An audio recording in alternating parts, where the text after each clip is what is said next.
La entrevista a la carta, en diálogo directo con los protagonistas de los hechos.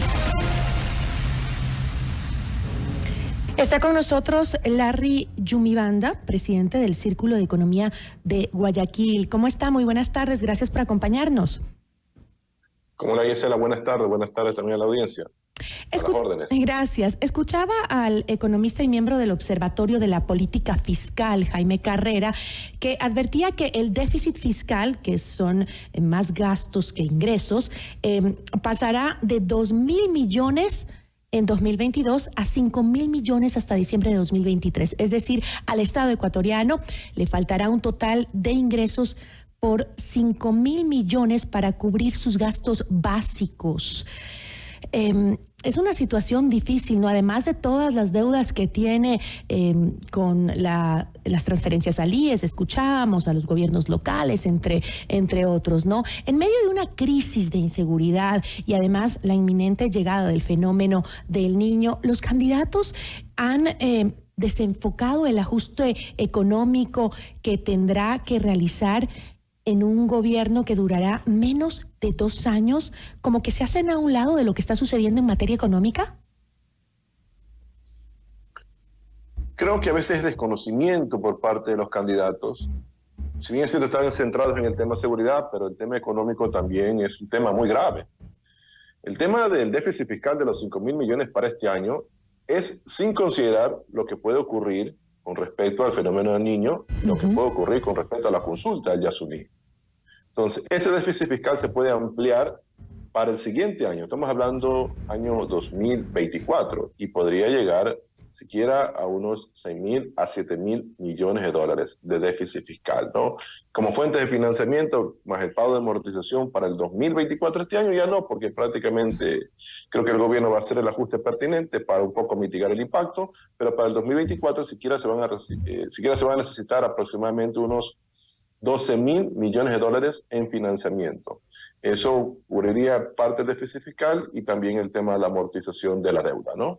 ¿Y qué políticas es posible implementar en un gobierno de transición que tenga un verdadero impacto en la economía de los ciudadanos? Un poco complejo cuando tenemos poco espacio fiscal. O sea, tenemos de forma inmediata el tema de cobrar a los deudores que están con el servicio de rentas internas, me refiero a las deudas en firmes por 2.000 millones de dólares.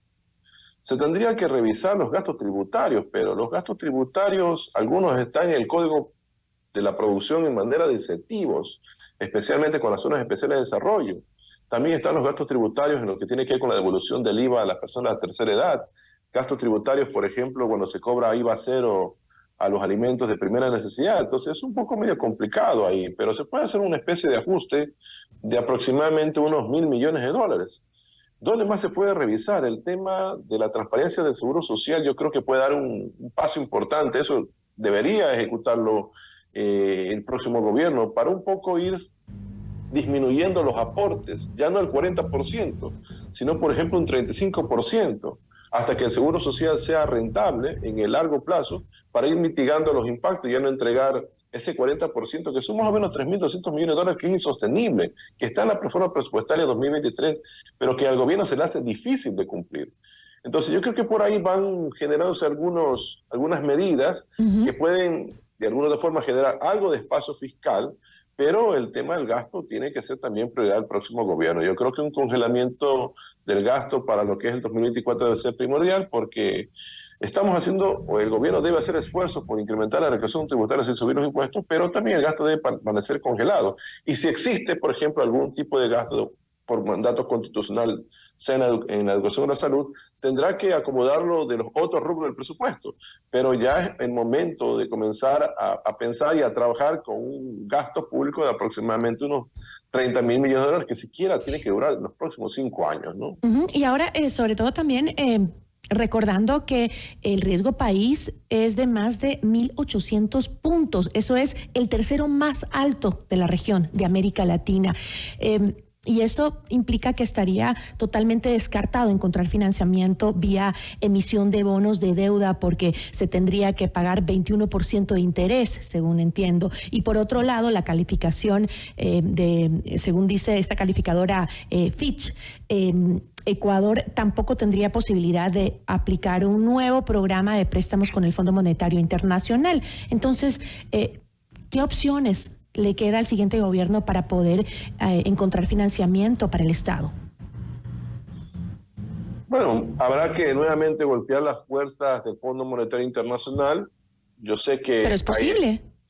Recién salimos de una especie de crédito de miles de millones y que ayudó un poco a estabilizar la economía, pero así como Argentina entró nuevamente a negociar con el FMI, yo creo que el Ecuador deberá hacer lo mismo, sin perjuicio de las medidas económicas que le anuncié antes de esta pregunta, ¿no? Revisar temas de gastos tributarios, revisar el tema de las deudas en firme, buscar optimizar el gasto público. O sea, eso como una medida de generar financiamiento. Acuérdense que yo dije que va a haber que buscar financiamiento por aproximadamente 12.000 millones de dólares. Y hoy la economía ecuatoriana, con el mercado internacional de capital, está bloqueado por el riesgo país. Entonces tenemos China, habrá que ver si China realmente está interesada en prestarnos.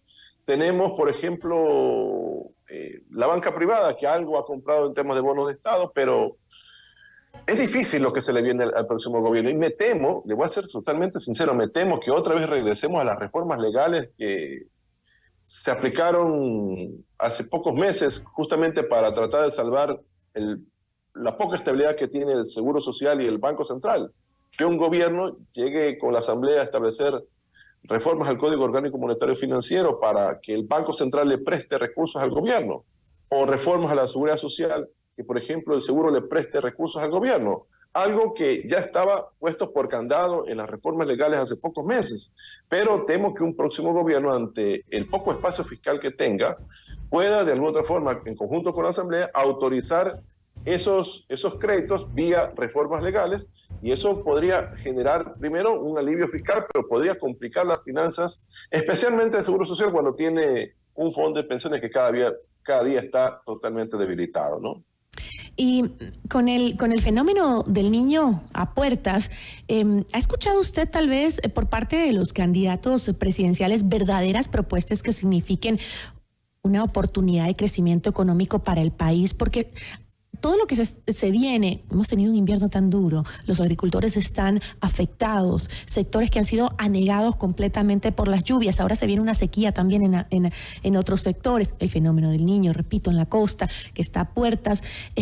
¿Se ha escuchado por parte de alguno de los candidatos presidenciales verdaderas propuestas que signifiquen una oportunidad de crecimiento económico?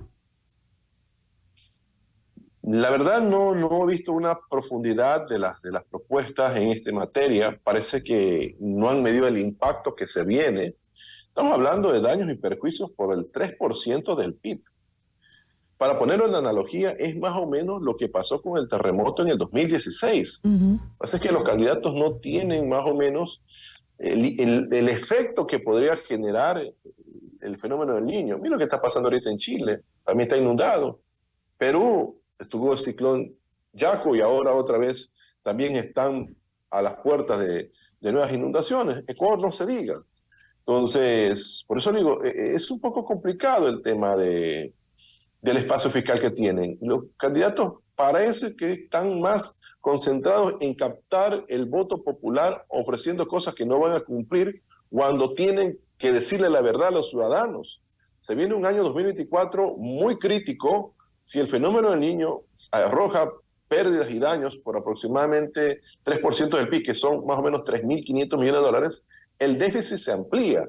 Y lastimosamente no va a haber obra nueva, sino que van a utilizarse los recursos del presupuesto para atender la emergencia.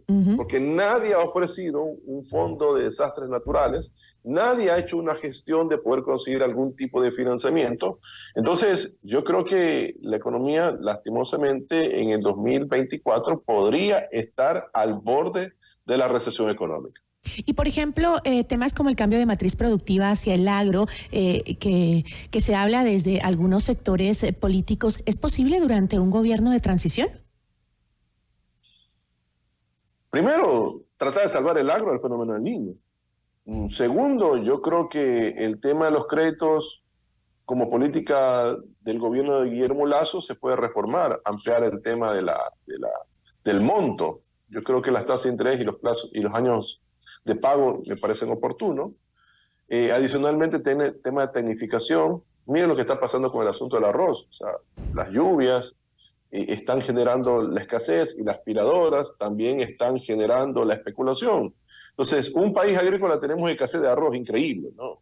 Y vamos a importar del Perú, que también sufrieron el ciclón Yaku y que también tienen problemas de producción, pero tenemos que importar, creo que el gobierno va a importar arroz del Perú.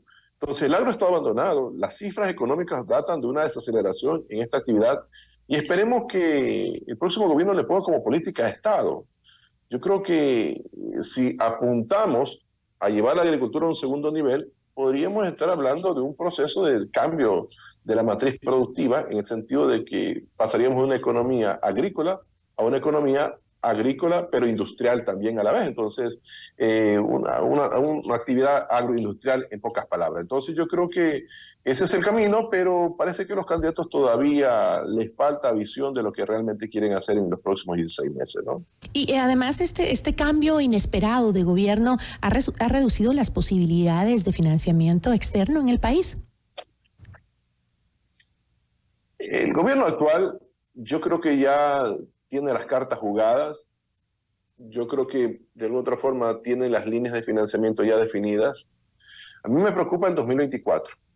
¿Cómo van a conseguir aproximadamente unos 8.000 a 9.000 millones de dólares que podría estar entre el déficit fiscal, siempre y cuando el fenómeno del Niño no sea tan fuerte, pero adicionalmente habrá que sumar unos 3.000 millones, unos 4.000 millones de amortización de la deuda? Estamos hablando de financiamiento de aproximadamente 12.000 millones de dólares. Entonces, ese es el gran desafío que van a tener los candidatos y esperemos que realmente ya en el desarrollo de la campaña puedan profundizar cómo van a conseguir el financiamiento. Si tenemos bloqueados los mercados internacionales, si el Fondo Monetario Internacional estaría dispuesto a una especie de renegociación con unos nuevos créditos a favor del país, ver si el Banco Mundial quiere entregar otra vez créditos, si el BID también quiere entregar créditos, a ver si se toca las puertas con China, a ver si la banca privada quiere comprar nuevamente bonos. O sea, habrá que ver los mecanismos que tendrán los candidatos, pero yo sí considero que el año 2024 es un año muy difícil para el país. Entonces, el siguiente gobierno tendrá que necesariamente incrementar los tributos en el país, porque las opciones son mínimas. Eso dependerá de la visión que tenga cada candidato. Lo que sí le puedo decir es que temas de gastos tributarios se pueden manejar. La opción de incrementar los impuestos siempre ha estado ahí. No es lo recomendable, pero siempre ha sido parte de la agenda de los candidatos. Por eso que la situación a veces económica se desacelera. Mire, por aplicar la subida del impuesto a final del 2021, que se comenzó a cobrar en el 2022, fue una de las causas por la desaceleración económica del año 2022. No es recomendable, yo creo que también, más bien es ampliar la base de contribuyentes. Yo creo que en el país ya es hora que, por ejemplo, existan verdaderos controles a la evasión tributaria, pero no la evasión tributaria de lo que ya se conoce, que son los grandes contribuyentes que a veces hacen sus declaraciones aduaneras, por poner un ejemplo, sino también aquellos que no emiten factura, y que de alguna otra forma es el momento que el Ecuador tome cartas sobre el asunto para generar mayor recaudación sin subir los impuestos. Yo creo que eso sería una decisión valiente del gobierno, pero que a su vez podría ayudar a equilibrar algo de las finanzas públicas. Muchísimas gracias, economista. Gracias, Gisela. Un abrazo. Buenas tardes a la audiencia. Una buena tarde. Larry Yumibanda, presidente del Círculo de Economía de Guayaquil.